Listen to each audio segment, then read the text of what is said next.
to come on and do a quick video.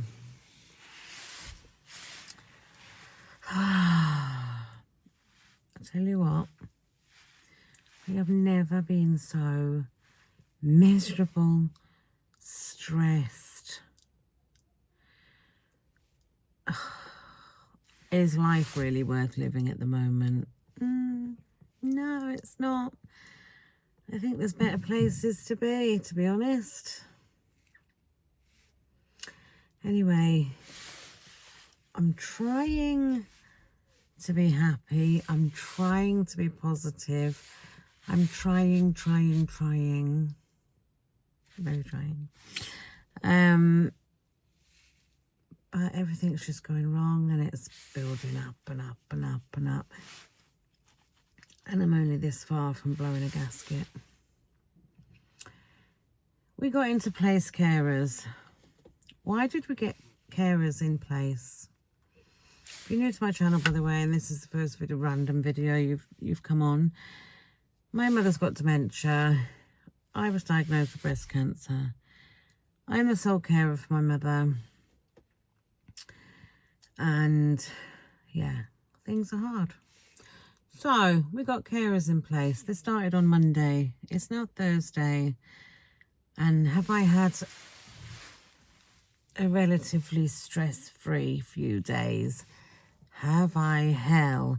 These carers have caused havoc. My mother's not the problem at all. She's taken to people coming in. The first and biggest issue is them gaining entry to my mother's house. My mum's got a composite door. It's just a normal composite door. However, it's got a safety lock. So you don't just put the key in and turn it to the left. And I told them all this when they came. And I showed them how it works. And yeah. Wrote it in the notes. So you don't put the key in and turn it to the left and the door opens. You've got to put the key in, turn it to the right, give the handle a little jolt towards you, and the door opens. Magic. Well, anyway, when they're coming out as well, instead of just putting the key back when they go in and then coming out and shutting the door, because from the outside, you cannot get into my mum's house. From the inside, she can open the door. If you physically lock the door from the outside, you are locking her in. She can then not get out if there was a fire. They're locking her in. And when she did start the other week to go out in the street, and I was a bit like, oh, there was a situation, and she was out in the street anyway. They said, oh, you can't lock her in. Because I said, oh, maybe I could lock the door. And he said, oh, no, you're not allowed to lock them in. And I'm like, right, okay. But all they're doing is locking her in every time. So I've sent an email this morning, a step-by-step guide in such easy terms. How to open the door, how to lock the door, how to open the door if it's been locked, because you open it differently if it's been locked. So I've sent that off. I came down this morning, it was freezing, thick frost on the car. Sat here for 3/4 of an hour to catch the carer coming in, which I did. And I just said to her, I've just come down to make sure you can lock the door, open the door, sorry. I said, because everyone can't get in. And she was like, oh yeah, I'll be fine. So I said, oh, let me watch you open the door then. Straight away, she does it wrong. So I said, you can't get in, can you? And she was like, oh, nice girl. She had eyelashes on that were like freaking duvets on her eyes. And I said, I showed her and she said, all right, okay, thanks. And I told her she didn't need to lock the door. So that was fine. So I said, oh, I'll leave you go in and do what you want to do and not come in and be in the way. And then I'll go and do her tablets. So I left her go in. She come out 20 minutes later, 25 minutes later. And I said, all right, bye then. You know, nice girl. I got no complaints about any of them, as in, you know, being nice or whatever. So she came and went, and I went in to see Mum, and I said, got your hearing aids in? And she went, no, she didn't put them in. And it's just like, a simple thing like that. We've told them what they need to do. They've written it down. They're not putting a sleeve on her arm. They're not putting her compression socks on. But I have said with regards to them, if they're not put on, it's not the end of the world. Because sometimes Mum will say, oh, my arm hurts a bit, I won't wear that. That's not a problem. But they've left her without hearing aids today now. So I've put them on. And it's just like, for God's sake, such a simple little thing. But all these simple little things are boiling up. And then Wednesday really pissed me right off. Because on Wednesday is the day they've put down that she has a bath. We got her a electric bath chair, which my neighbour kindly gave to us. We give her some money for that. Saved us a lot of money in the long run. It was like brand new. But it didn't have the safety handle, because when the occupational therapist come, she looked at it and she went, hasn't got the safety handle on it. They'll get their fingers trapped, blah, blah, blah. But anyway, I mentioned it to the lady that gives us the bath chair. Then she messaged me and said, I've ordered the handle for you, she said, and I won't take any money for it, blah, blah, blah. That was really kind of her.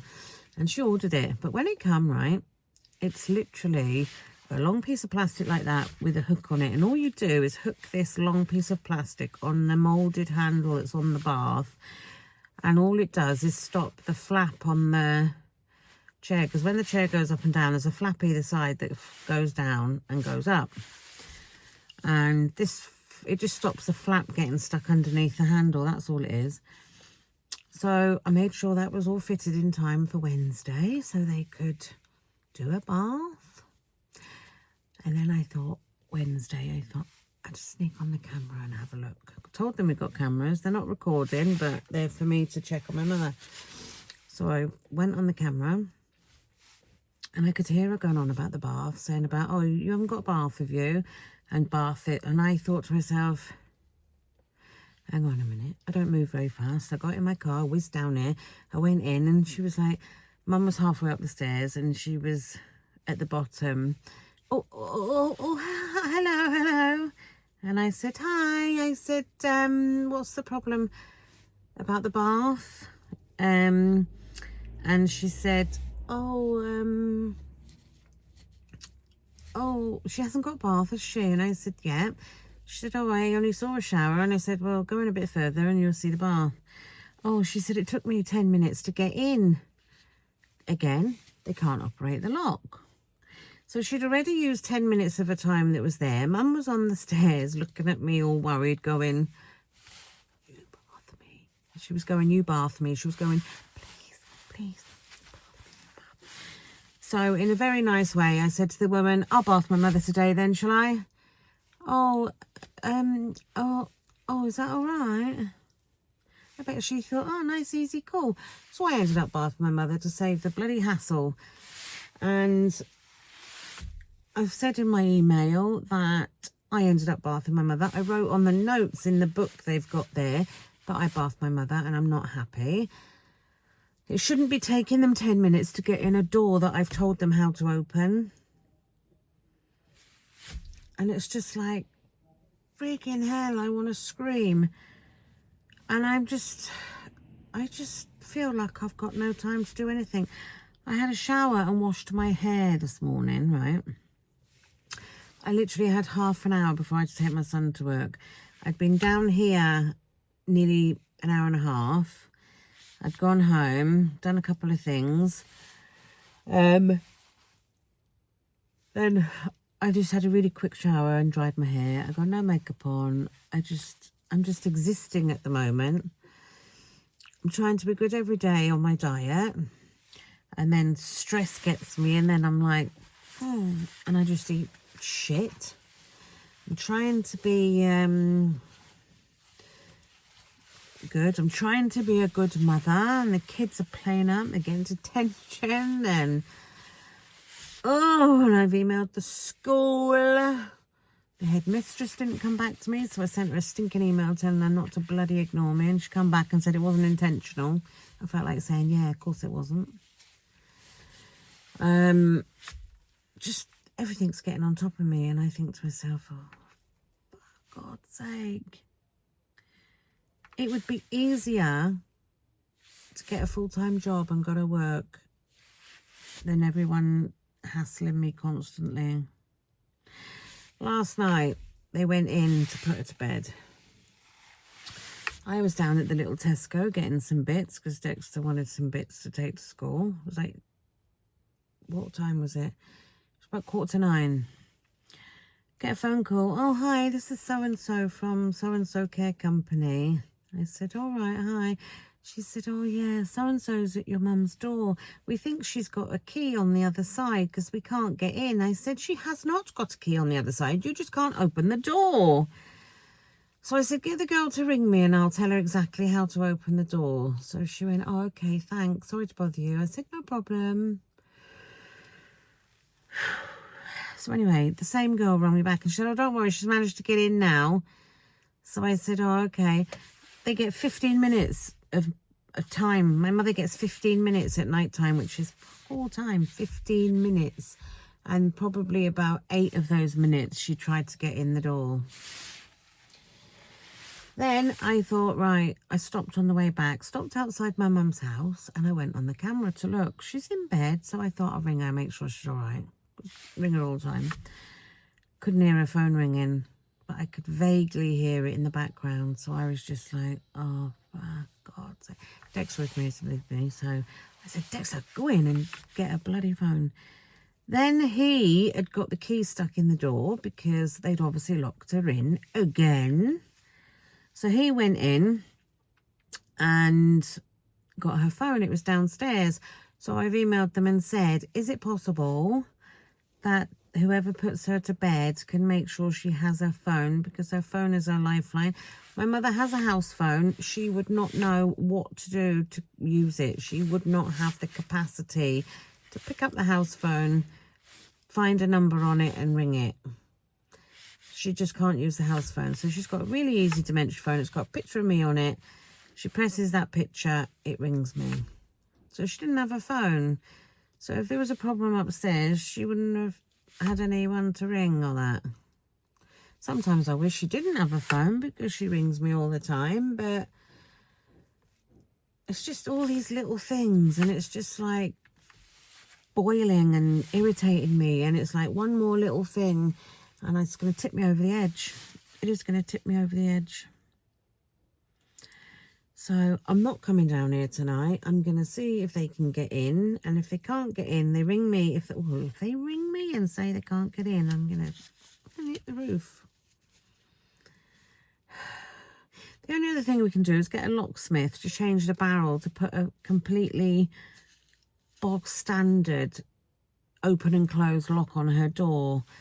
But why should we go to that expense when the door is a proper door? It's just got a safety lock that no one seems to be open. They must go to hundreds of different doors a day, in and out caring for people. Surely my mother's not the only person that's got one of these doors.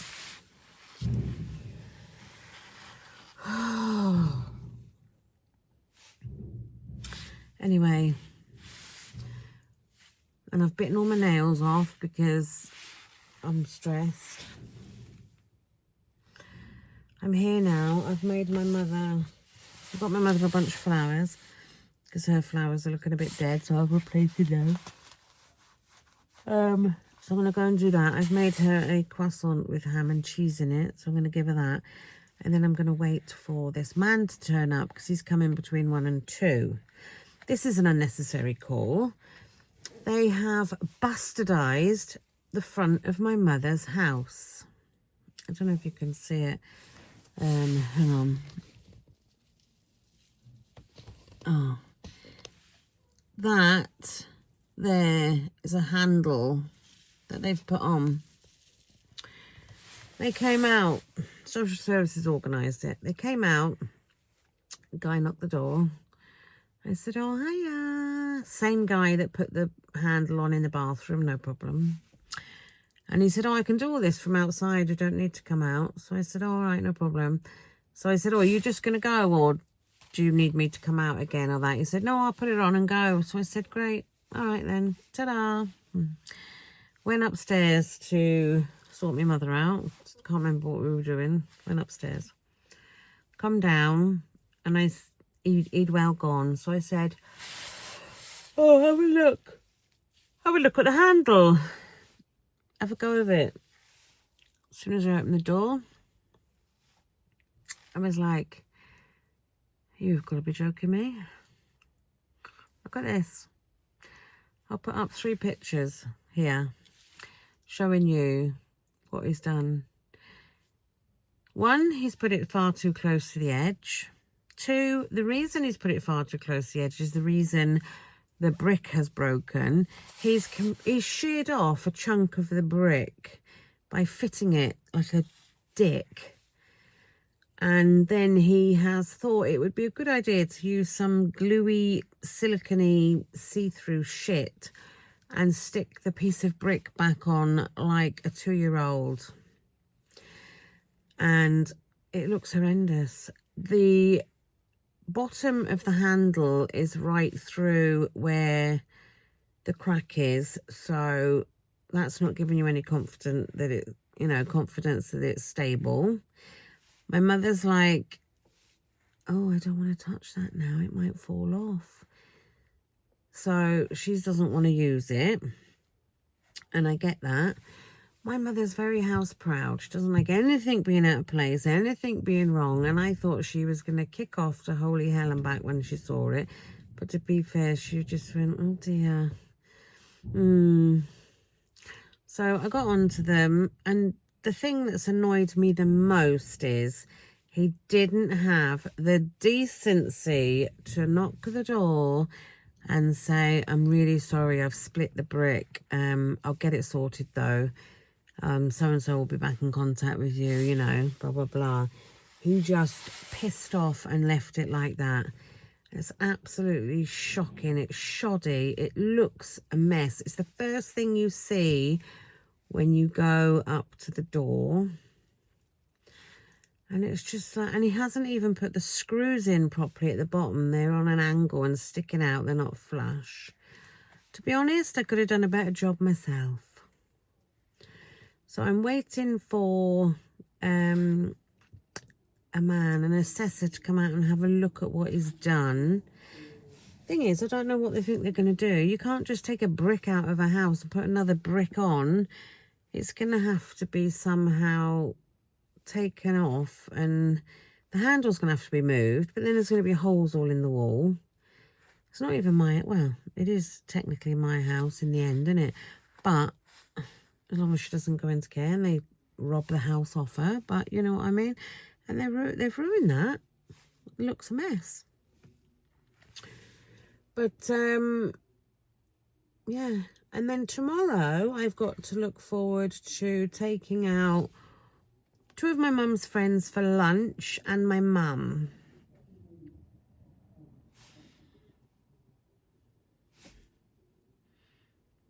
Do you want to just shoot me now? And I also need to try and fit in a quick visit to the day centre so that mum can have a quick look and then them give her a day. So I might try and do that tomorrow before we go for lunch so that my mother's been and seen it. Because then possibly they'll give her a date next week she can go. Because then if I know she's going there once a week, I can get things done, you know? Maybe get my hair done. It's actually growing like mad, my hair. And it's really quite long now. But it's very grey. I do need to dye it. I'm not ready to go completely grey in my hair. I know I'm 50, but I'm not ready to go completely grey. I really did like my hair dark, but I'm not dyeing it dark because of the grey. It's better blonde. I can get away with it being grey when it's blonde, you know? If you know what I mean. Anyway, I'm surprised my mother hasn't opened the door and looked while I'm sitting on the drive talking to myself. So yeah, I want to resume my daily videos, because some of you are missing the daily catch-ups with Gaza. Some of you are probably glad that I'm not on there, but, you know, takes all sorts, doesn't it? But yeah, I need to resume my daily videos. I miss doing my videos as well, and it keeps me accountable when I do my videos, because I think, right, I've got to do this, I've got to do that, I've got to show this, got to show that. And, you know, a bit of cooking in that. I miss doing that. So that is what you're getting for today. An update on why I'm a miserable twat, moaning. But like people, a few of you have said, oh, your mum will get used to it and blah, blah, blah. It's not my mum that's the problem. She's doing really well having different people coming in.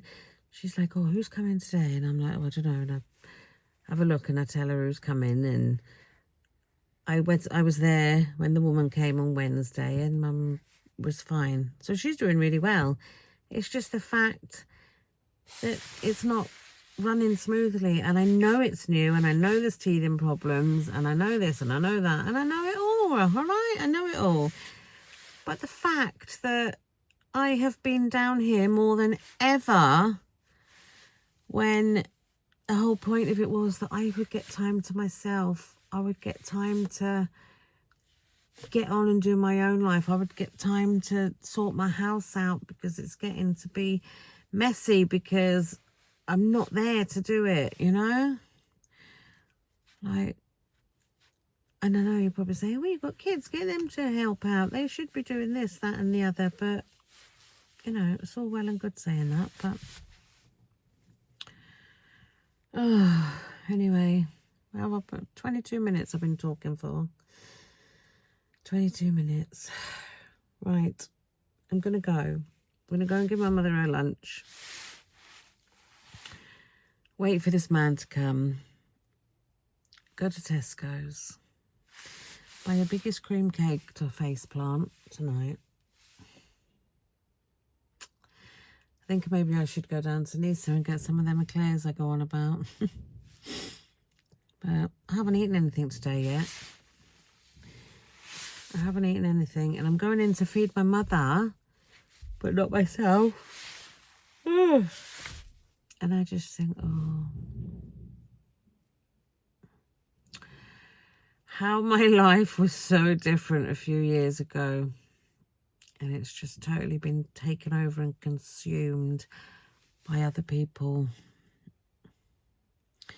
I'm sure things aren't supposed to be this hard. But like you say, better days are coming. I would like to believe that better days are coming. I would. But right now, they're not. I got sent the most loveliest bunch of flowers, these flowers, off my cousin. I'd nipped down to my mum's and I went home and they were sitting on the doorstep. And I was like, oh, send me flowers. And they were lovely. And they did come with some chocolates that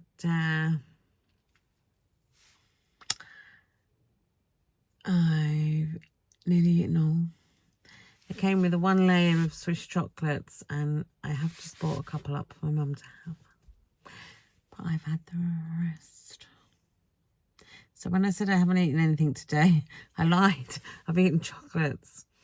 But I haven't had food, as it were. I did have some chocolates. And I've messaged her to thank her because they were absolutely lovely flowers. But yeah, things are difficult. But like people say, and like I've just said, it's not going to last forever. Things are going to change. But right now, right at this moment in time, life is shit. Warren's not well. He won't go to the doctors because he's stubborn. And getting time off work to go to the doctors is a nightmare. And yeah, I'm going to try and get back to my daily vlogging. And hopefully there will be some tales from the scales on Saturday. Although I am contemplating cancelling going at the moment because I just, you know, can't even concentrate on anything. And getting up that early on a Saturday, it's like, oh, do I really need that in my life at the moment? But then on the other hand, I do, because I need to shift my weight. Because it's like I'll never get my knees done. And it's just, you know what it's like. You know what it's like if you're trying to lose weight. I want to take Manjaro. I do. And I will be doing Manjaro. But I'm not allowed at the moment because of my boobage situation. And I can't get it through the NHS. I've got to pay privately. And it's like, oh, can I really afford to pay for that? Ooh. But then you're not eating all the crap and shit you're paying out for, sort of thing. I know so many people that are on it, though. So many of my friends. Another one of my friends started it yesterday. And I'm like, I want to have a go. I want to have a go. It might be the thing that makes me crack it, you know. But they've said, I've asked them at the cancer place, can I take Manjaro? And they've said, yes, you can, but don't do it yet. Wait for your results. And when you've seen the consultant, and then you can do it. So if they say yes, I think I will order. I know they're making it more difficult to order it now. You've got to do face-to-face, like video, I think. But shit or bust, innit? Try it. If it don't work, then I won't do it for long. If it works, it might be the thing that, you know, gets me doing it. Now the bin men are here. Oh, there's so many lorries in the street. There's a couple of houses having renovations done. It's just filled with lorries. But yeah, I do fancy a go on Manjaro. If you're on Manjaro, let me know what you think of it. How's it going on your Manjaro journey? But yeah, I'm definitely up for doing that. Don't mind stabbing myself with a needle every week. It might be just what I need to stop me eating the crap that my brain is saying to me, eat me. What they call the food noise, which is what is breaking me right now. And it's like, oh, shall I just order it and take it? Fuck it. Chuck it in the fucking bucket. And then I'm like, no, I better not. Right, I am going now. 28 minutes I've been chattering on a load of crap. But that is why I'm not vlogging every day and stuff. It's just, everything is getting on top of me and I'm a miserable twat. And you wouldn't want to see me just coming on saying, oh, I've had this for my breakfast. Oh, I've had this for my lunch. Might see ya. Make rather a crap video, wouldn't it? I need to get back to my happy self and get a bit of my own life back. Right, I'm going to go to my mum's, give her a sandwich and her flowers, and check she's okay. I wish somebody would check I was okay.